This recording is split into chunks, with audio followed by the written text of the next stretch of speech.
अस्सलामु अलैकुम वरहमतुल्लाहि वबरकातुहू। अल्हम्दुलिल्लाहि वहदह वस्सलातु वस्सलामु अला मन ला नबिय्य बअदह, अम्मा बअद। फ़क़द क़ाल अल्लाहु तबारक व तआला फ़ी कलामिहिल मजीद वल फ़ुरक़ानिल हमीद। अऊज़ु बिल्लाहि मिनश शैतानिर रजीम। उदउ इला सबील रब्बिका बिल हिकमति वल मौइज़तिल हसनति वजादिलहुम बिल्लती हिय अहसन। वक़ाल नबी सल्लल्लाहु अलैहि वसल्लम बल्लिगू अन्नी वलौ आया। रवाहुल बुखारी। मोहतरम सामीन व सामिआत, नाज़रीन व नाज़िरात, अल्हम्दुलिल्लाह मुसलसल कई महीनों से हर इतवार को मकतबा अहमदिया सामरोद की जानिब से लाइव प्रोग्राम नशर किया जाता है। आज के इस प्रोग्राम की सदारत दरीना रिवायत के मुताबिक मेरे वालिद मोहतरम फ़ज़लतुश्शेख अहमद इब्न महमूद मौलवी सामरोदी हफ़िज़हुल्लाह फरमा रहे हैं। और आज के हमारे इस प्रोग्राम में दो मेहमान जो अहमदाबाद से तशरीफ़ लाए हैं, उन्होंने अल्हम्दुलिल्लाह शिरकत फ़रमाई। ये हमारे लिए शर्फ़ की बात है। मोहतरम सामीन, मजलिस का आगाज़ अल्लाह रब्बुल आलमीन के कलाम से किया जाना बहुत अहम है। आज के इस प्रोग्राम की तिलावत के लिए मैं हमारे मेहमान को पेश करूं, उससे पहले मुख्तसर सा उनका तारुफ़ आपके सामने पेश कर दूं। हमारे मेहमान जिनका नाम हाफिज़ सलमान है, आपका ताल्लुक़ अहमदाबाद से है और आप बापू नगर हलका के शोबा दावत तबलीग के पहले नंबर के ज़िम्मेदार, अगर अमीर कहा जाए तब भी कम नहीं है। और आप अहमदाबाद में अल्हम्दुलिल्लाह काफ़ी ज़माने से लोगों की शिकायत भी हुआ करती थी और लोगों की सोच भी थी कि एक मदरसा होना चाहिए। तो अल्हम्दुलिल्लाह वहाँ गोमतीपुर में शोबा हिफ्ज़ का एहतमाम किया गया। मदरसे का नाम मदरसा मुतालिआ। इस मदरसे के जब से ये मदरसा कायम हुआ है अल्हम्दुलिल्लाह, तब से आप इस मदरसे के मुदर्रिस भी हैं।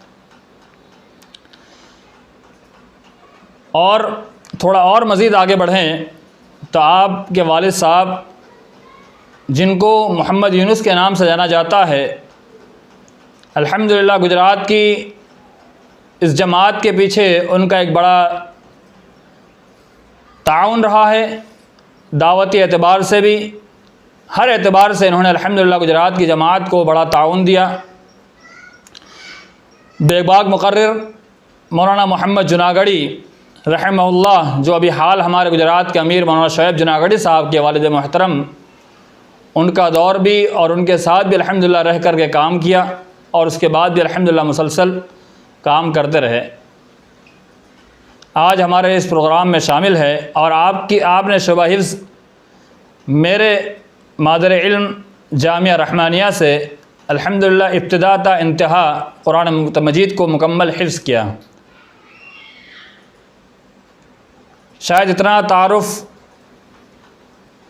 काफ़ी हो जाएगा, वैसे कम है लेकिन काफ़ी हो जाएगा, इसलिए कि वक्त काफ़ी जा सकता है। तो अपनी बात को ज़्यादा न बढ़ाते हुए अब मैं तिलावत कलामुल्लाह के लिए हमारे मेहमान को दावत देता हूँ। हाफिज़ सलमान साहब तिलावत कलामुल्लाह के ज़रिए से आज के इस प्रोग्राम का आगाज़ फ़रमाएँ।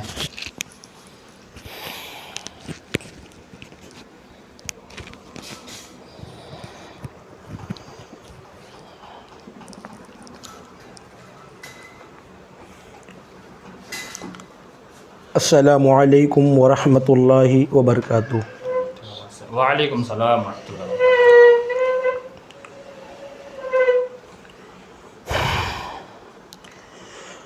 अऊज़ु बिल्लाहि मिनश शैतानिर रजीम। बिस्मिल्लाहिर रहमानिर रहीम।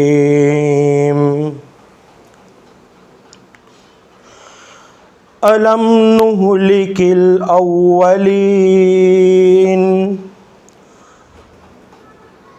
सुम्मा नुतबिउहुमुल आखिरीन कज़ालिका नफ़अलु बिल मुजरिमीन वैलु यौमइज़िल लिल मुकज़्ज़िबीन। अलम नख़लुक़कुम मिन माइन महीन फ़जअलनाहु फ़ी क़रारिन मकीन इला क़दरिन मअलूम फ़क़दरना फ़निअमल क़ादिरून वैलु यौमइज़िल लिल मुकज़्ज़िबीन। अलम नजअलिल अर्ज़ किफ़ाता अहयाअन व अमवाता वजअलना फ़ीहा रवासिय शामिख़ातिन व अस्क़यनाकुम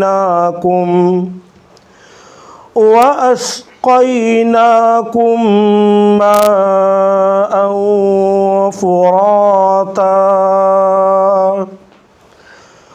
वैलु यौमइज़िल लिल मुकज़्ज़िबीन। अस्सलामु अलैकुम व रहमतुल्लाहि व बरकातुहू। वालेकुम सलाम व रहमतुल्लाहि वालेकुम सलाम व रहमतुल्लाहि व बरकातुहू। जज़ाकल्लाहु अहसनल जज़ा। अल्लाह ताला आपके इल्म में इज़ाफ़ा फ़रमाए। अब इनके बाद हमारे दूसरे मेहमान जिनका तारुफ़ आपका ताल्लुक़ भी शहर अहमदाबाद से है और आपका तालीमी सफ़र उसको मुख्तसर पेश करके कुछ मज़ीद बातें पेश करूँ। आपने तालीम की इब्तिदा ग़ालिबन जामिया रहमान नडियाद से शुरू की। शुबा हिफ्ज़ की तालीम आपने जामिया रहमान नडियाद में मुकम्मल की। उसके बाद हिंदुस्तान का मारूफ़ इदारा आज़ादी हिंद से क़ब्ल का इदारा और जमात अहले हदीस का एक कदीम इदारा और जिस दौर में जमीयत अहले हदीस या जमात अहले हदीस की कॉन्फ्रेंस मुनाक़िद की जाती थी और इस कॉन्फ्रेंस का हकीकी जो मकसद हुआ करता था वो ये हुआ करता था कि जिस इलाक़े में तालीमी कमी है, कमज़ोरी है, इदारे नहीं है, वहाँ एक कॉन्फ्रेंस किया जाए और वहाँ पर तालीम बेदारी और तालीम की तरफ लोगों को तवज्जो दिलाई जाए और लोगों को तालीम की तरफ उभारा जाए। तो जमीयत अहले हदीस का एक प्रोग्राम साउथ के एरिया में मुनाक़िद हुआ और इस प्रोग्राम के बाद उस इलाक़े के अंदर इदारा कायम किया गया। यही इदारा जो दारुस्सलाम उमराबाद के अंदर वाक़े है। आपने वहाँ पर आलिमियत मुकम्मल की और उसके बाद आपने वहाँ से फ़जीलत की भी सनद हासिल की अल्हम्दुलिल्लाह। और आप फ़िलहाल अहमदाबाद के अंदर गोमतीपुर में मोहम्मदी मस्जिद के इमाम व ख़तीब हैं और उसके साथ साथ उस मस्जिद में चलने वाला मदरसा उसके मुदर्रिस भी हैं।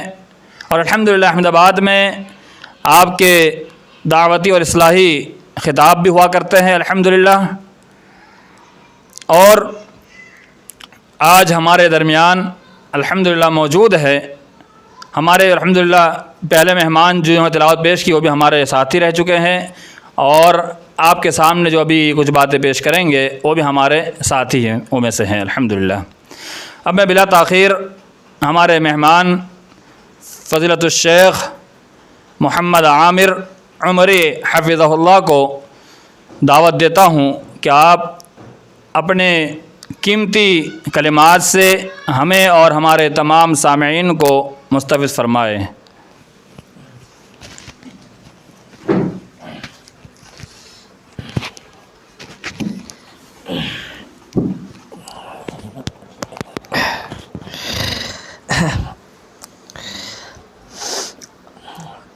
अस्सलामु अलैकुम वरहमतुल्लाहि वबरकातुह। वालेकुम सलाम।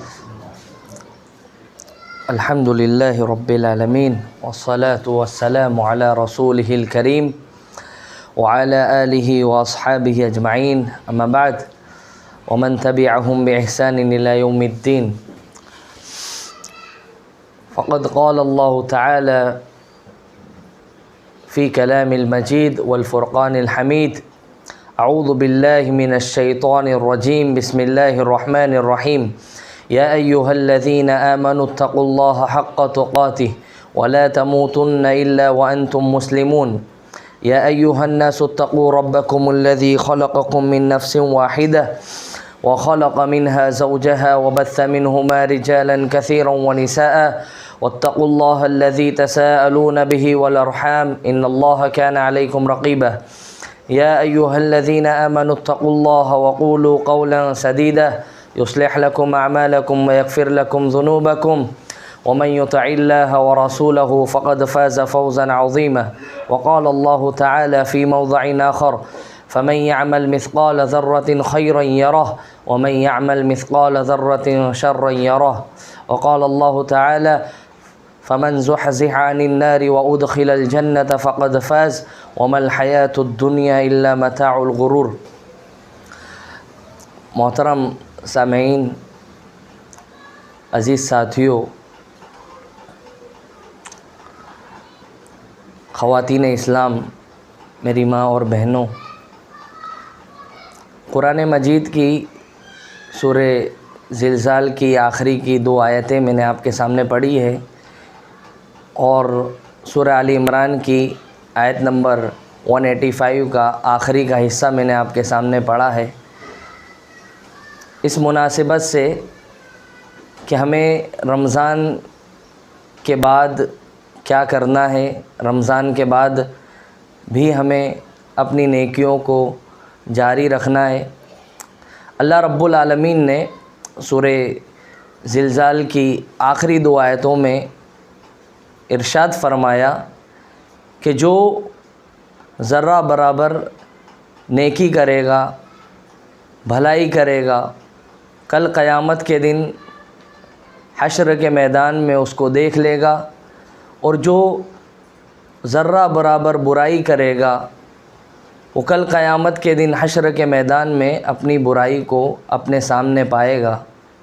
और सूरह आली इमरान की 185 नंबर की आयत में कहा कि जो जहन्नम से बचा लिया गया और जन्नत में दाखिल कर लिया जाए तो वही कामयाब है और दुनियावी ज़िंदगी धोखे का सामान है। कुरान मजीद की सूरह आली इमरान की 185 नंबर की आयत में कामयाबी का एक मकसद बतलाया गया है। हमारी नज़र में कामयाब वो होता है जिनके पास रहने के लिए घर है, अच्छी से अच्छी गाड़ियां हैं और अच्छा लिबास है। हमारी नज़र में कामयाब शख्स और कामयाबी से हमकिनार होने वाला वही आदमी शुमार होता है, लेकिन अल्लाह रब्बुल आलमीन ने कहा कि जो जहन्नम से हटाकर जन्नत में दाखिल कर दिया जाए वही कामयाब है। रमज़ान तरबियत का महीना है, रमज़ान नेकियों का महीना है। रमज़ान में हम जिस तरह इबादतें करते हैं, नमाज का एहतमाम, तरावी का एहतमाम, रोज़े का एहतमाम, तो ये हमें सिखाता है कि आने वाले 11 महीनों में हमें किस तरह अल्लाह रब्बुल आलमीन की इबादत और अल्लाह रब्बुल आलमीन को राज़ी करना है। दुनिया में हम बहुत सारे लोगों को राज़ी करना चाहते हैं, लेकिन सारे लोग हमसे राज़ी हो जाएं ज़रूरी नहीं है। कुछ ना कुछ लोग हमसे नाराज़ होते हैं, लेकिन हमारी ज़िंदगी का एक असल टारगेट ये भी होना चाहिए कि अल्लाह रब्बुल आलमीन हमसे किस तरह राज़ी हो, और जो रब हमें हर घड़ी और हर मोड़ पर नेमतें देने वाला, और अल्लाह रब्बुल आलमीन की जितनी तारीफ़ की जाए उतनी कम है। हमारी ज़िंदगी में अल्लाह रब्बुल आलमीन ने जो जो नेमतें अल्लाह ने दी है, हम पूरी ज़िंदगी अल्लाह रब्बुल आलमीन की एक नेमत, सारी नेमतें नहीं, एक नेमत का अगर हम शुक्रिया अदा करना चाहें तो हम अदा नहीं कर सकते हैं। तो ये अल्लाह रब्बुल आलमीन का हम पर बहुत एहसान है। तो रमज़ान के बाद हमें किस तरह काम करना है? अल्लाह रब्बुल आलमीन ने सूरह हिज्र की आखिरी आयत में कहा, वअबुद रब्बक हत्ता यअतियकल यकीन। के नबी सल्लल्लाहु अलैहि वसल्लम, अल्लाह रब्बुल आलमीन ने अपने नबी को हुक्म दिया कि नबी आप अपने रब की इबादत करें यहाँ तक कि यकीन आ जाए। यकीन यानी मौत आ जाए, उस वक्त तक अल्लाह रब्बुल आलमीन की आपको इबादत करना है। ये नहीं कि रमज़ान, हम में से अक्सर लोगों की ये ट्रेंड होता है कि रमज़ान में हम ज़्यादा से ज़्यादा अल्लाह रब्बुल आलमीन की इबादतें करते हैं, और 11 महीने में हम अल्लाह रब्बुल आलमीन की इबादतें जिस तरह करनी चाहिए उस तरह हम नहीं करते हैं। नमाज़ों का यही मामला होता है। फ़जर की नमाज़ में अल्हम्दुलिल्लाह हम रमज़ान के महीने में हम उठते हैं और अल्हम्दुलिल्लाह बाजमात नमाज अदा करते हैं, लेकिन रमज़ान के बाद ईद का चाँद जैसे ही तुलू होता है, हमारा तक़वा भी वहीं गुरूब हो जाता है, और हम फ़र्ज़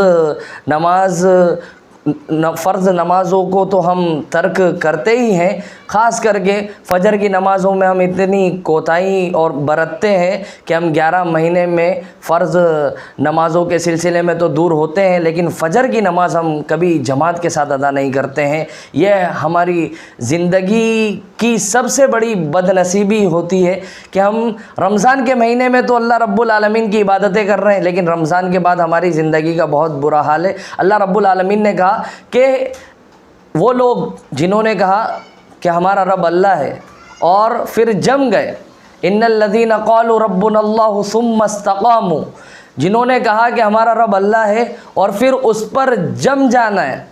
अल्लाह रब्बुल आलमीन को रब मान लेना है, रब अल्लाह को हम माने, और उसके बाद हमें जम जाना है अमल पर। ऐसा नहीं कि रमज़ान में हम इबादतें कर रहे हैं, जम रहे हैं, लेकिन रमज़ान के बाद हम अल्लाह रब्बुल आलमीन से दूर हो रहे हैं।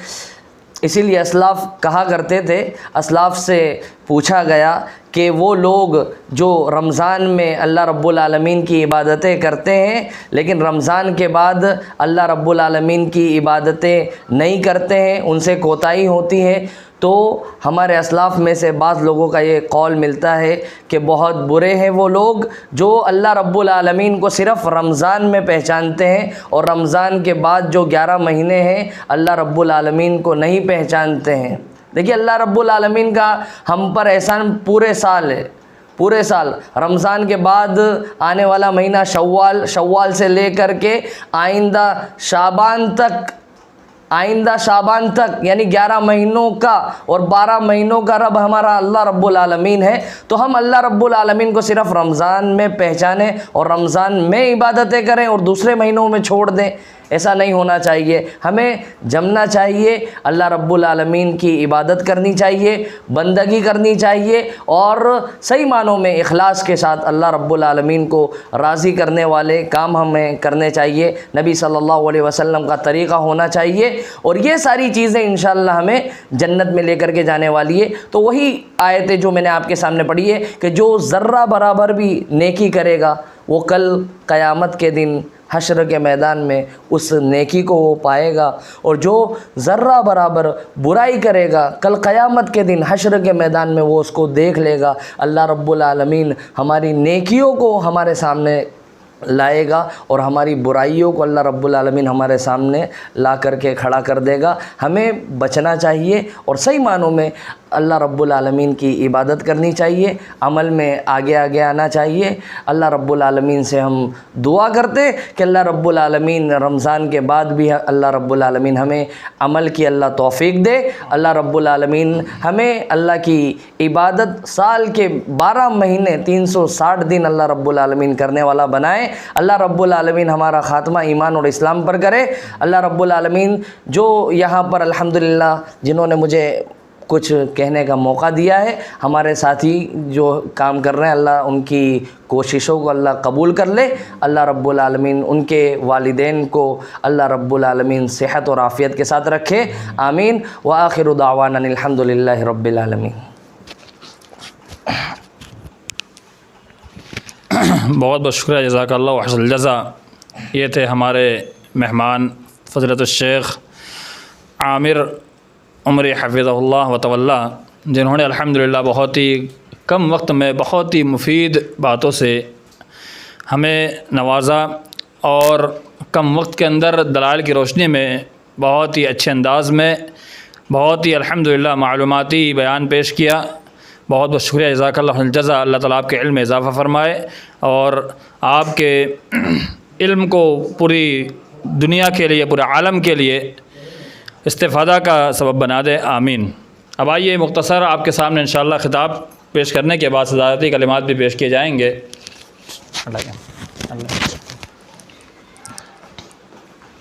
कुर्सी बढ़ने के लिए हवा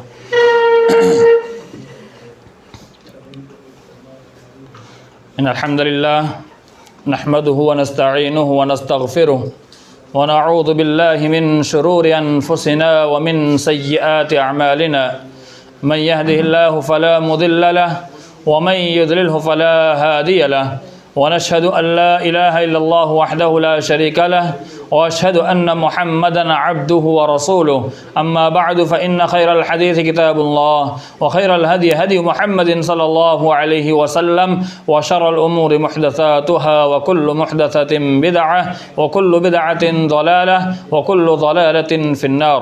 अऊज़ु बिल्लाहि मिनश शैतानिर रजीम व मा खलक़तुल जिन्न वल इंसा इल्ला लियअबुदून। व क़ाल नबी सल्लल्लाहु अलैहि वसल्लम शाबुन नशा फ़ी इबादतिल्लाह। मोहतरम सामीन व सामिआत, नाज़रीन व नाज़िरात, आज का ये लाइव प्रोग्राम जिसका उन्वान हम इबादत कब तक करें, मुझे इस उन्वान पर आपके सामने इंशाअल्लाह रोशनी डालनी है। मैंने कुरान मजीद की बहुत ही वाज़ेह आयत आपके सामने तिलावत फरमाई। अल्लाह ने इरशाद फरमाया वमा खलक़तुल जिन्ना वल इंसा इल्ला लियअबुदून। अल्लाह ने कहा कि मैंने इंसान को और जिन्नातों को सिर्फ़ इसलिए पैदा किया ताकि वो मेरी इबादत करें। यानी अल्लाह रब्बुल आलमीन ने इंसानों की तख्लीक का मकसद अपने कलाम पाक में वाज़ेह कर दिया कि इंसान की तख्लीक का मकसद बिल्कुल वाज़ेह है कि अल्लाह रब्बुल आलमीन की इबादत उसका मकसद है।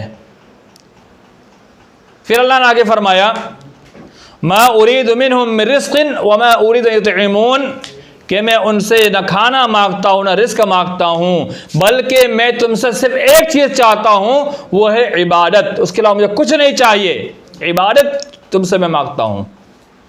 गोया मालूम हुआ कि हमारी पैदाइश का मकसद सिर्फ खालिस इबादत है।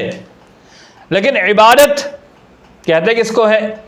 इबादत कहते हैं अल्लाह रब्बुल आलमीन को राज़ी करने के लिए अल्लाह रब्बुल आलमीन और उसके नबी सल्लल्लाहु अलैहि वसल्लम के बताए हुए तरीक़े के मुताबिक अल्लाह रब्बुल आलमीन के खालिस उसके लिए सारे के सारे आमाल किए जाए। जो आमाल उसने करने का हमें हुक्म दिया है, जो आमाल अल्लाह के रसूल सल्लल्लाहु अलैहि वसल्लम के ज़रिए हमें करने का हुक्म दिया है, उन सारे के सारे आमाल को बजा लाने का नाम इबादत है। अब इबादत के मुख्तलिफ मरातिब है। कुछ इबादत अफजल है, कुछ उससे कम है, कुछ अव्वल है, कुछ बाद में है, आला है, मुख्तलिफ उसकी कैटेगरी अहादीस के अंदर बतलाई गई है। लेकिन बुनियादी बात कि अल्लाह रब्बुल आलमीन की इबादत हमारी पैदाइश का मकसद है। अब देखिए, मुख्तसर आपके सामने खाका पेश करूं कि हमने अपनी ज़िंदगी का मकसद क्या बना लिया है। जो अल्लाह ने पहले कह दिया कि मैं उरीदु मिनहुम रिज़्क़न व मैं उरीदु युतइमून, कि मैं तुमसे खाना और रिज़्क़ नहीं मांगता हूँ। हमने अपनी पैदाइश का मकसद खाना खाना, रिज़्क़ कमाना, बस, उसके अलावा कुछ नहीं। सिर्फ कमाओ खाओ, कमाओ खाओ, कमाओ खाओ, हमने अपना मकसद बना लिया है। कमाना खाना, अगर हमने सही नियत के साथ काम किया, कमाया और खाया, हमने इस नियत के साथ कि खाना खाएंगे, तंदुरुस्ती आएगी, अल्लाह की इबादत करेंगे, तो ज़रूर इंशाअल्लाह इसका शुमार इबादत में होगा। अगर हमारी नियत यह है हम कमाएंगे इसलिए ताकि अल्लाह के रास्ते में कुछ खर्च भी करें, हम अपने ऊपर भी खर्च करें और अल्लाह के रास्ते भी लगाए, तो ये नेक नियति के साथ खर्च करना भी इबादत है। इबादत का मकसद ये नहीं है, इबादत का मतलब ये नहीं है कि दुनियादारी छोड़ दिया जाए, कमाना छोड़ दिया जाए, सिर्फ अल्लाह अल्लाह किया जाए, नहीं, बल्कि सब कुछ किया जाए एक दायरे के अंदर, यानी जितनी ज़रूरत है उतना किया जाए, उसके बाद अल्लाह रब्बुल आलमीन की इबादत में लग जाए, यही इबादत है। अगर सिर्फ दुनिया इंसान कमाने शुरू कर दे, अल्लाह ने कहा मल हयातुद दुनिया इल्ला मताउल गुरूर, कि दुनिया की ज़िंदगी सिवाय धोखे के सामान के अलावा कुछ भी नहीं है। तो धोखे के सामान के अलावा कुछ नहीं, मतलब अगर इंसान दुनिया के पीछे से भागता है, आखिरत छोड़ देता है, इबादत को भूल जाता है, तो गोया वो दुनिया के अंदर एक धोखे की ज़िंदगी गुजार रहा है। तो इबादत हमारी बुनियादी ज़रूरत है। अब आइए देखते हैं, मैंने आपके सामने एक हदीस का टुकड़ा पढ़ा, शाबुन नशा फी इबादतिल्लाह। अल्लाह के रसूल सल्लल्लाहु अलैहि वसल्लम ने फरमाया, हज़रत अबू हदीस के रावी के हदीस के अंदर आता है, सबअतु युज़िल्लुहुमुल्लाहु फी ज़िल्लिही यौम ला ज़िल्ला इल्ला ज़िल्लुहु, कि रोज़ क़यामत कोई साया नहीं होगा सिवाय अल्लाह के साए के, और उस साए के अंदर 7 तरह के अशख़ास जिन्हें अल्लाह रब्बुल आलमीन जगह देगा। उनमें से एक शाबुन नशा फी इबादतिल्लाह, ऐसा नौजवान जिसने अपनी जवानी को अल्लाह की इबादत में गुजारी होगी। सिर्फ 1 महीने की इबादत नहीं की होगी, 1 रात की इबादत नहीं की होगी, 1 महीने की इबादत नहीं की होगी, बल्कि अपनी जवानी के, जब से जवानी शुरू हुई है, जवानी के अख्ताम अय्याम तक उसने अपने जवानी को अय्याशी में नहीं गुजारी होगी, दिखावे में नहीं गुजारी होगी, वैसे बेकार चीज़ में नहीं गुजारी होगी, बल्कि अपनी ज़िंदगी, अपनी जवानी के एक एक पल को, एक एक लम्हे को रब की इबादत में गुजारी होगी। तो रोज़ क़यामत जब पूरी दुनिया परेशान होगी, जब पूरी दुनिया ऐसी परेशानी में होगी कि सब अपने अपने आमाल को लेकर परेशान होंगे, बड़े बड़े अंबिया परेशान होंगे, उस वक्त अल्लाह रब्बुल आलमीन ऐसे नौजवान को अपने साए में जगह देगा जिसने अल्लाह रब्बुल आलमीन की इबादत में अपनी जवानी गुजारी होगी। तो जवानों तुम्हारे लिए ख़ास है। अब आइए एक हदीस और आपके सामने पेश करूं, अल्लाह के रसूल, ये बुखारी मुस्लिम की रिवायत, अल्लाह के रसूल ने फरमाया, तिरमिज़ी शरीफ की रिवायत, ला तज़ूलु क़दम अब्दिन यौमल क़ियामह हत्ता युसअल अन ख़म्सिन, कि अल्लाह रब्बुल आलमीन के बंदे के दोनों कदम जहाँ होंगे वहीं जम जाएंगे, आगे नहीं बढ़ेंगे, यहाँ तक कि 5 सवाल ना पूछ लिए जाए। उनमें से पहला सवाल, अन उम्रिही फ़ीमा अफ़ना, के बंदे बतला तूने अपनी पूरी उम्र को कहाँ लगाया, कैसे अपनी उम्र को तूने खर्च किया। उम्र के बारे में पूछा जाएगा कि इतनी लंबी उम्र तूने किस चीज़ में गुजार दी, सिर्फ लहो लअब में गुजार दी, कमाने में गुजार दी, खाने पीने में गुजार दी। अगर इबादत होगी तो हमारे पास जवाब होगा कि मैंने अपनी पूरी उम्र को अल्लाह तेरी इबादत में गुजार दी। और दूसरा सवाल नौजवान तुम्हारे लिए ख़ास है, वअन शबाबिही फ़ीमा अबला, ए जवान बतला तूने अपनी जवानी के अय्याम को किस चीज़ में गवाया, किस चीज़ में खर्च किया।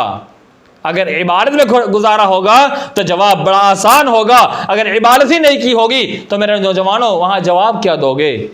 तो गोया मालूम हुआ कि पूरी ज़िंदगी के बारे में अल्लाह जब सवाल करेगा उनमें से एक सवाल ख़ास जवानी के ताल्लुक़ से भी होगा। तो यानी इबादत सिर्फ 1 महीने के लिए ख़ास नहीं है, 1 दिन के लिए ख़ास नहीं है, बल्कि पूरी जवानी इबादत करना है, पूरी ज़िंदगी इबादत करना है।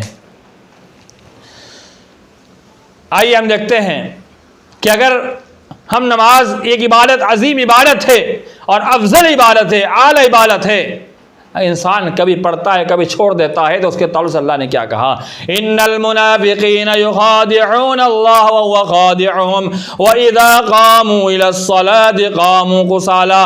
अल्लाह रब्बुल आलमीन ने इरशाद फरमाया, यकीनन बेशक मुनाफिक युखादिऊन अल्लाह, वो अल्लाह को धोखा देना चाहता है, वह हुवा खादिउहुम, अल्लाह ने कहा, वल्लाह रब्बुल आलमीन ने फरमाया कि मुनाफिक अल्लाह को धोखा नहीं दे सकते, बल्कि मुनाफिक अपने आप को धोखा दे रहे हैं। वइज़ा क़ामू इलस्सलाति क़ामू कुसाला, वो जब नमाज पढ़ते हैं सुस्ती के साथ पढ़ते हैं, कभी पढ़ ली कभी छोड़ दी, कभी मन में आया पढ़ लिया। रमज़ान का महीना आया, ईमान उसका बड़ा जोश मारने लगा, रमज़ान मुबारक के महीने में नमाज के लिए आ गया, नमाज 5 वक्त पढ़ ली, फजर में मुअज्जिन ने हय्या अलस्सलाह कहा, रमज़ान मुबारक में हाजिर हो गया, ज़ोहर के अंदर नमाज में आया, रमज़ान के असर में आया, मगरिब में आया, इशा में आया, उससे रमज़ान मुबारक के 30 दिन इबादत ज़रूर की, लेकिन रमज़ान मुबारक का महीना ख़त्म होता है, चाँद नज़र आता है, उसी वक्त से मस्जिद से गायब होने लगता है, नमाज से दूर होने लगता है। यही नमाज के अंदर सुस्ती करना है। नमाज तो पढ़ता है लेकिन छोड़ता भी है, पढ़ता भी है, कभी छोड़ दी कभी पढ़ दी, सुस्ती के साथ पढ़ता है। वइज़ा क़ामू इलस्सलाति क़ामू कुसाला, नमाज कायम करता है, पढ़ता लेकिन सुस्ती के साथ पढ़ता है। अल्लाह ने यह खसलत मुनाफिक की रखी हुई है। मोमिन की खसलत अल्लाह ने क्या बतलाई, क़द अफ़लहल मुमिनून अल्लज़ीना हुम फ़ी सलातिहिम ख़ाशिऊन। अल्लाह ने कहा मोमिन कामयाब हो गए। कौन मोमिन, कैसे मोमिन, किस तरह के मोमिन, अल्लाह ने वस बयान किया, अल्लज़ीना हुम अन सलातिहिम ख़ाशिऊन, वो मोमिन कामयाब हो गए जो अल्लज़ीना हुम, वो मोमिन, हुम फ़ी सलातिहिम ख़ाशिऊन, कि जिनकी नमाज के अंदर खुशू खुजू रहता है, यानी खुशू खुजू के साथ 5 वक्त नमाज पढ़ते हैं। फिर अल्लाह रब्बुल आलमीन ने कुछ औसाफ बयान फरमाने के बाद अल्लाह ने फरमाया कि कामयाब होने वाले मोमिन में से एक वस्फ़ अल्लाह ने बयान फरमाया, अल्लाज़ी, कि वो लोग हैं जो नमाज की हिफाजत करते हैं, अल्लज़ीना हुम अला सलातिहिम युहाफ़िज़ून।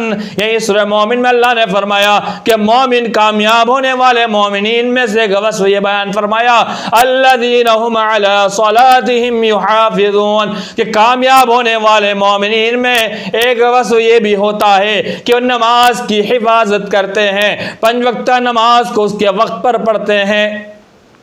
इसलिए कि अल्लाह ने नमाज को उसके वक्त पर वाजिब करार दिया, इन्ना सलात कानत अलल मुमिनीन किताबन मौक़ूता। अल्लाह ने कहा नमाज को अल्लाह रब्बुल आलमीन ने उसके मुतय्यन वक्त पर वाजिब और फ़र्ज़ करार दिया है। तो नमाज की हिफाजत करने वाले ये पक्के सच्चे मोमिन कामयाब मोमिन है। अल्लाह ने कहा उलाइका हुमुल वारिसून अल्लज़ीना यरिसूनल फ़िरदौस हुम फ़ीहा ख़ालिदून, कि यही लोग हैं जन्नत के वारिस है और उसमें हमेशा हमेशा रहने वाले हैं। यानी नमाज के हमेशा नमाज पढ़ने वालों के ताल्लुक से, जो नमाज को कभी कभार छोड़ भी देते हैं, पढ़ लेते हैं, उसके मुनाफिक में तज़किरा करते हुए अल्लाह ने उसके एक जगह और इरशाद फरमाया, अल्लज़ीना हुम अला, अल्लाह रब्बुल आलमीन फरमाया कि वो नमाज पढ़ते हैं लेकिन सुस्ती करते हैं।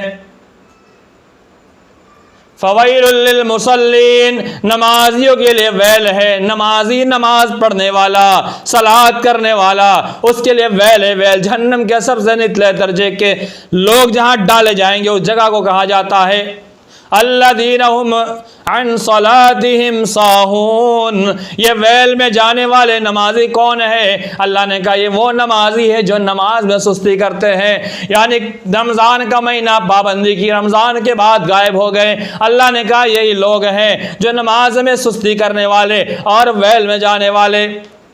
तो मेरे ईमान वाले भाइयों, गौर करो, नमाज की पाबंदी ये एक मोमिन की बेहतरीन निशानी है और नमाज की पाबंदी करने वाला जन्नत उसके लिए अल्लाह रब्बुल आलमीन उसको वारिस बना दिया है। यानी अपने वालिद के इंतकाल के बाद उसकी वरासत को पाने के लिए इंसान कितने तगवदो करता है। अल्लाह ने कहा तेरी वरासत जन्नत है अगर तू नमाज पढ़ता है, तू इबादत करता है, सही मानों में पक्की सच्ची इबादत करता है। लेकिन अगर पक्की सच्ची इबादत नहीं करता है, नमाज में कोताही करता है, तो तेरा अंजाम मुनाफिकीन के साथ होगा और तेरा ठिकाना वैल होगा। तो आप गौर कीजिए, इतनी सख्त वईद। अल्लाह के रसूल सल्लल्लाहु अलैहि वसल्लम ने फरमाया कि एक बद्दू किस्म का इंसान आया और कहा, रसूलल्लाह आप मुझे कोई ऐसा अमाल बतला दीजिए जिससे जन्नत चला जाऊँ, जन्नत चला जाऊँ। कहा जा 5 वक्त नमाज जो तेरे पर अल्लाह ने फ़र्ज़ की उसको पढ़ते रहना। कहा रमज़ान मुबारक के वाजिब रोज़े रखना। ज़कात जो निसाब के बाद तो फिर वाजिब होती है उसको देते रहना। कहा उसके अलावा का नवाफिल अदा करना, रमज़ान के अलावा नफल रोज़े रखना और नफल सदक़े करते रहना। उस बंदे ने कहा ला तज़िद वला तनकुस, ना इसमें ज़्यादा करूँगा ना कम करूँगा। अल्लाह के रसूल ने फरमाया, ए मेरे साहबा क्या जन्नती इंसान को देखना चाहते हो? देख लो, ये जन्नती इंसान है जो मेरे बताए हुए फरमान के मुताबिक मुकम्मल चलने वाला, यानी मैंने जैसे इबादत का हुक्म दिया वैसे इबादत करने वाला, यानी हमेशा नमाज पढ़ने पर आमादा हो जाने वाला, हमेशा इबादत करने पर आमादा हो जाने वाला। तो ऐसे इंसान जिसके ताल्लुक से अल्लाह के रसूल ने फरमाया कि इसका ठिकाना जन्नत में है।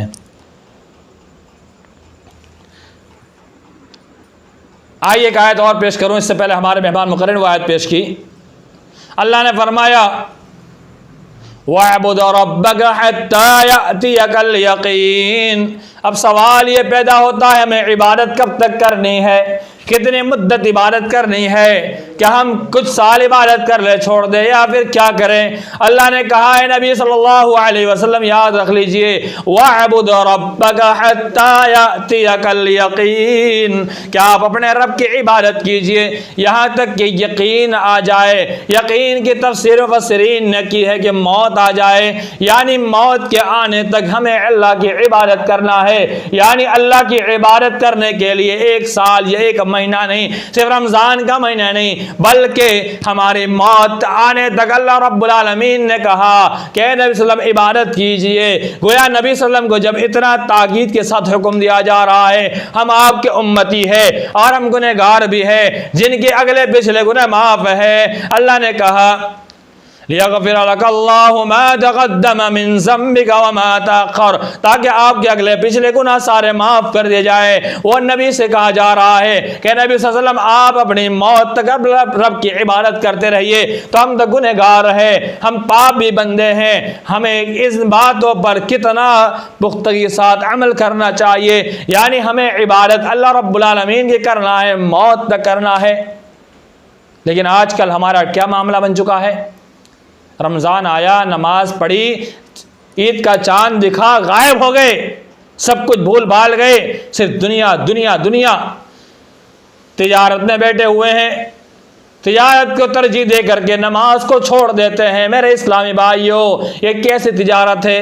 क्या फ़ायदा तिजारत का जब आप इबादत नहीं कर सकते, जबकि इबादत आप पर फ़र्ज़ है, करना ही करना है। तिजारत आपको करना ज़रूर है, लेकिन इबादत पहले है, तिजारत बाद में है। तो इबादत आपको कब तक करना है?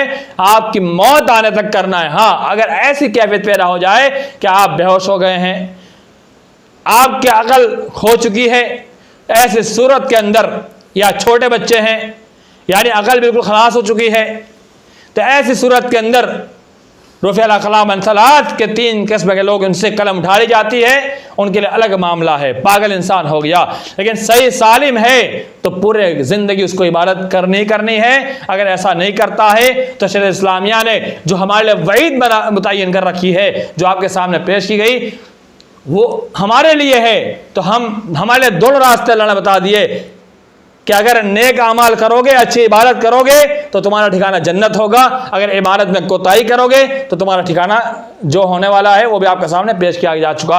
अल्लाह ताला हम तमाम मुसलमानों को सही मानों में इबादत अता फरमाए, और जैसे हम इबादत करना चाहिए वैसे ही इबादत अल्लाह रब्बुल आलमीन जैसा हमसे चाहता है इबादत, हमें वैसी इबादत अता फरमाए, और सही मानों में जो इबादत का हक़ है उस हक़ को अदा करके अता फरमाए।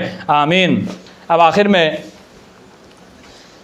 जिनके ज़ेर सदारत या आज का प्रोग्राम चल रहा था, क्योंकि किसी भी प्रोग्राम के लिए सदर मुंतखब होना ज़रूरी है और सदारती कलिमात का होना भी ज़रूरी है। सदारती कलिमात के बग़ैर प्रोग्राम अधूरा रहता है। तो सदारती कलिमात पेश करने के लिए मैं वालिद मोहतरम को आपके सामने पेश कर उससे पहले मुख्तसर सा आपके सामने तारुफ पेश कर दूँ। आपका नाम तो आपने बारहा सुना और मेरे नाम के आगे भी लगा हुआ है और लिखा भी हुआ है। आपका नाम फ़ज़लतुश्शेख अहमद इब्न महमूद मौलवी सामरूदी हफ़िज़हुल्लाह व तवल्ला। आपकी तालीम मकतब तो गांव सामरूद से शुरुआत होती है, उसके बाद आपके दिल के अंदर आला तालीम का एक शौक़ पैदा होता है और उसके बाद इब्तदाई यानी बचपन में काफ़ी सेहत कमज़ोर थी लेकिन शौक़ अच्छा था। आपके वालिद साहब जो हमारे दादा मोहतरम, उन्होंने कहा कि आपकी सेहत इतनी अच्छी नहीं है, आप यानी भेजने से इनकार कर दिया। लेकिन फिर आपका शौक़ देख करके हमारे सामरोद के एक बुज़ुर्ग जिनका इंतकाल हो चुका है, मौलाना हाशिम साहब, जो गुजरात के साबिक़ अमीर यानी पहले अमीर थे और मालेगांव जामे मंसूरा के बड़े ही बुलंद पाया के उस्ताद, उनके वालिद मोहतरम यूसुफ काका, उन्होंने दादा मोहतरम से कहा कि जब बेटा पढ़ना चाहता है तो आप कौन होते मना करने वाले, आप भेजिए। तो वालिद साहब को ने दिल्ली का सफ़र किया और दिल्ली के अंदर आपने सुबुल सलाम से तालीम का सफ़र शुरू किया, यानी आला तालीम का। आपके उस दौर में मौलाना रज़ाउल अब्दुल करीम मदनी साहब जो मुनाज़िर इस्लाम दिल्ली के, वो भी उस दौर में सुबुल सलाम में थे। मौलाना अब्दुल वहाब खिलजी साहब जिनका इंतकाल अभी चंद साल पहले हुआ, वो भी उस वक्त दिल्ली में थे, सुबुल सलाम के अंदर थे। यानी उस दौर में आप वहाँ पर तालीमी दौर का आपका तालीमी सफ़र शुरू होता है। मौलाना अब्दुल वहाब साहब जो गुजरात के हाल नाज़िम में, उनके वालिद मोहतरम साबिक़ अमीर हाफिज़ महमूद साहब, वो भी उस वक्त सुबुल सलाम में यानी एक ही साथ में शुरुआत की थी वहाँ सुबुल सलाम में। उसके बाद सुबुल सलाम में 1 साल पढ़ने के बाद जामिया रहमानिया बनारस, जहाँ पर इब्तदाई तालीम होती थी और आलिमत से जामिया सिलसिला के अंदर तालीम शुरू होती थी, तो जामिया रहमानिया के अंदर इब्तदाई तालीम ली यानी राबिया क्लास तक। उसके बाद आपकी सेहत, बनारस का पानी आज भी वैसा ही है जैसे पहले था, हर किसी को सूट नहीं करता है, तो पानी सूटने की वजह से आपने फिर फैज़ आम की तरफ रुख किया, बुंडियार की तरफ रुख किया और उसके बाद आखिर में दिल्ली में आपने सदर बाज़ार जो मौलाना अब्दुल वहाब सदरी साहब जिनका बुनियाद यानी जिनका इदारा उनके बेटे मौलाना अब्दुल वाहिद साहब जो उस वक्त संभाल रहे थे, उसी इदारे से आपने फ़रागत हासिल की और उसके बाद आप मैदान में आए अल्हम्दुलिल्लाह और काफ़ी आपने खिदमत अंजाम दी। और अभी चंद साल पहले आप सामरोद के मदरसा इस्लामिया सामरोद में आप मुदरिस के ऐसे से भी थे और अल्हम्दुलिल्लाह आपने कई सालों तक उसमें तदरीसी खिदमत अंजाम दी, लेकिन कुछ मजबूरियाँ की वजह से आपने इस्तीफ़ा दिया और फिर भी अल्हम्दुलिल्लाह अभी भी दावती काम से जुड़े हुए हैं और आप अल्हम्दुलिल्लाह कई सालों तक गांव सामरोद के अमीर भी रह चुके हैं अल्हम्दुलिल्लाह। और आपकी इमारत में बहुत सारे काम हुए हैं, बैतुल माल भी उसी वक्त कायम किया गया था और बहुत सारे शोबे कायम किए गए थे। अल्लाह करे शोबे तमाम के तमाम कायम रहे और इदारा भी चलता रहे। और अब अल्हम्दुलिल्लाह वालिद साहब वैसे ही दावती काम और हमारे साथ अल्हम्दुलिल्लाह वैसे ही प्रोग्राम वगैरह में अंदर शिरकत करते रहते हैं और बराबर उनकी कोशिश रहती है। और ये हमारा अल्हम्दुलिल्लाह मकतबा है, वो भी आप ही के नाम पर, यानी कई लोगों का एतराज़ भी होता है कि मकतब अहमदिया ये रज़ा अहमद बरेली की तरफ या फिर गुलाम अहमद कादियानी की तरफ मंसूब हो सकता है। नहीं, ऐसी बात नहीं है। ये मकतब अहमदिया हमारे वालिद साहब का नाम मौलाना अहमद साहब है, इस तरह मंसूब किया गया है। अब मैं ज़रा बात लंबी ना करते हुए वालिद साहब से गुजारिश करता हूँ कि आप चंद कलिमात सामीन के सामने पेश फरमाएँ ताकि लोग आपसे मुस्तफ़िद हों।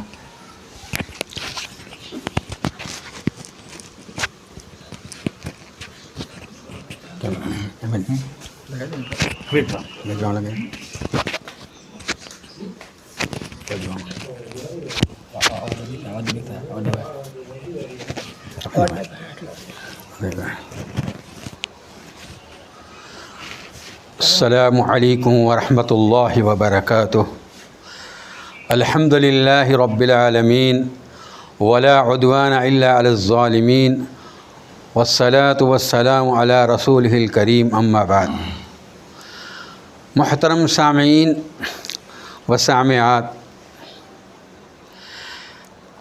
आज की सदारत मेरे नातवा कंधे पे रख दी गई है और इससे पहले भी रखी गई और ये प्रोग्राम अक्सर इतवार लाइव में होते रहते हैं जिसे आप समाअत फरमाते रहते हैं। हुस्न इत्तिफाक कि आज अहमदाबाद से मेरे बेटे के साथी मेहमान के तौर पर हमारे सामरोद गांव में तशरीफ़ ले आए। उनमें से हाफिज़ सलमान साहब जिन्होंने तिलावत की और उनका तारुफ भी हमारे बेटे ने करवा दिया, और उसके बाद शेख फ़ज़ीलत शेख आमिर उमरी साहब जिन्होंने तकरीर फरमाई और उनका तारुफ भी हमारे बेटे ने कर दिया। उसके बाद हमारे बेटे एहसान लाही ने तकरीर की और मुझे सदारती कलमात पेश करने के लिए मुकल्लफ़ किया। तो मैं, क्योंकि वक्त ज़्यादा हो गया है, इसलिए कुछ ज़्यादा न कहते हुए आप तमाम हजरात का शुक्रिया अदा करता हूँ कि आप लोगों ने इस प्रोग्राम के अंदर शिरकत की और हमारे मेहमान खुसूसी जो आज अहमदाबाद से तशरीफ़ लाए हैं, उन्होंने भी अपना कीमती वक्त इस प्रोग्राम के लिए वक्फ कर दिया। अल्लाह रब्बुल आलमीन उनके सफ़र को, उनके आने जाने को कबूल फ़रमाए। और हमारे बेटे एहसान लाही की तकरीर भी आपने सुनी और सुनते रहते हैं। अल्लाह रब्बुल आलमीन उनके शौक़, उनके जज्बे को, उनके दावती खिदमत को कबूल फ़रमाए। और अब मैं ज़्यादा कुछ न कहते हुए अपनी बात को ख़त्म करता हूँ और अल्लाह रब्बुल आलमीन का शुक्र अदा करता हूँ कि अल्लाह रब्बुल आलमीन ने हम तमाम लोगों को इस बात के लिए मुस्तईद फ़रमाया और अल्लाह ताला हम सब की इन खिदमत को कबूल फ़रमाए। व आखिरु दावाना अनिल हम्दुलिल्लाहि रब्बिल आलमीन व सल्लल्लाहु तआला अला नबी। अस्सलामु अलैकुम व रहमतुल्लाहि व बरकातुहू।